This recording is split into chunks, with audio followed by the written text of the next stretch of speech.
to Oldham Vaults today. Why did I sound like I was on a tannoy? I don't know. But we are looking at this pub here, which is roughly, I think, a roughly found it, which was here.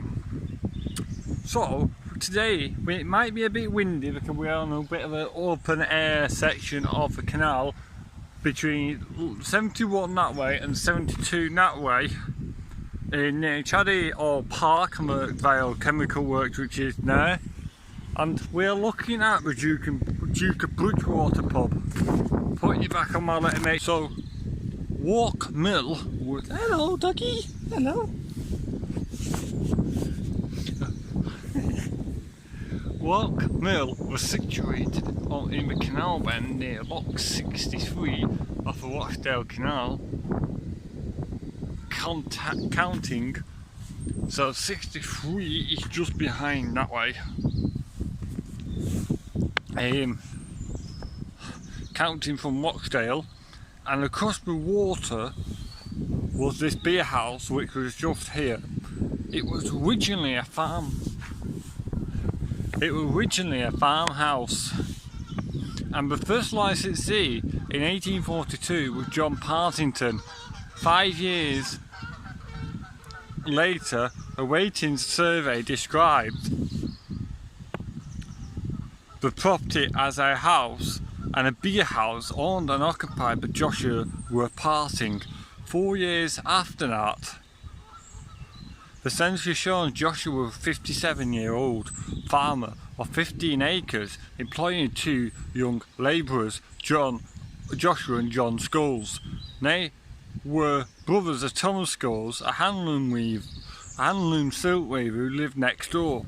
By 1850, let's have a look. 1855, Joshua's wife Nancy became a licensee. Following year, she handed over to another member of the family, Mary Partington, and who got in trouble for serving beer at 9:30 on a Sunday morning and were fined 10/dash. In 1861, the weaver Thomas Scholes was in charge, and he was 45 years old, married to Clementina, and had 4 children. The eldest, Mary, was a steam loom operator. Like the predecessor, Thomas had trouble with the law. Apparently, Sergeant Whittaker made a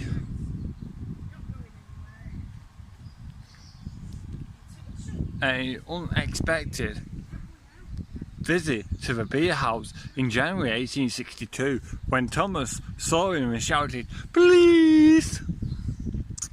A group of men were playing cards. A group of men who were playing cards took their money off the table but weren't quick enough, and Thomas was fined a customary 10 shillings. There was another fine in October 1862 for serving beer at midnight. Thomas Scholes moved to Church Inn in Chadderton Fold in 1867. His successor at the Duke of Bridgewater was Hiram Buckley.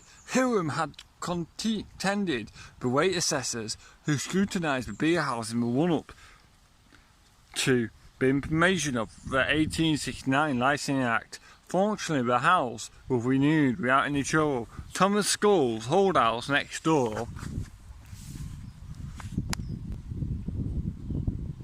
was now being used as part of a beer house, and following year, Hiram asked the Weight Committee to put 2 assessments together, and this they did, and Hiram had a beer house which was speculative rate value of £25. The next step was to get a full licence. Hiram duly turned up at the brewery session on 31st of August. He said the beer house was 120 yards from the nearest licensed house, the Garter's Arms, Limefield, and the spirit licence would have been appreciated by the boatmen who worked on the canal and stabled their horses at the Bridgewater, which also provided overnight accommodation for them. Unfortunately, the magistrates refused and all of the applications for the new licence that year. The rate book for 1873 shows that Thomas Scholes owned a beerhouse and Hiram was his tenant. By the time the 1881 census was taken, Hiram had died and his widow, Mary Ann Buckley, had taken over. She had 4 daughters, the eldest of whom was a carter, probably Hiram's brother, was living with them. Another member of the family, John Buckley, was a licensee when J.W. Lees purchased the Duke of Bridgewater. The brewery's fifth tenant was Henry Thorpe, and the 1891 census lists Henry, his wife Amanda, a lodger, James Halley. The Duke of Bridgewater had 9 more licences before it closed on 35th of April 1956.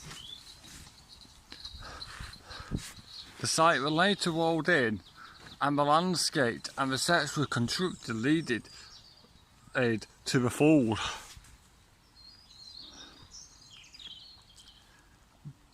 And which would once the entrance to the Beerhouse. So that's the brief history of this Beerhouse, which stood on this, and look at this road, guys. And none of this is a bit off topic, but look how cobbled it is. It's one of the original, like, I think it's a footpath on the road, but it goes right down to the canal, and you've got all these like pebble cobbles here as well. So yeah, so if you like this video and you would like to see more of these lost pubs especially, I can do more of them, as I've got nearly every known pub in Chadderton and the wider area. So if you've got a pub you want me to look at, let me know in the comment section below. And this has been Oldham Vaults. It's been a pleasure teaching you about this pub today, and I'll see you on another video. Ciao for now, guys.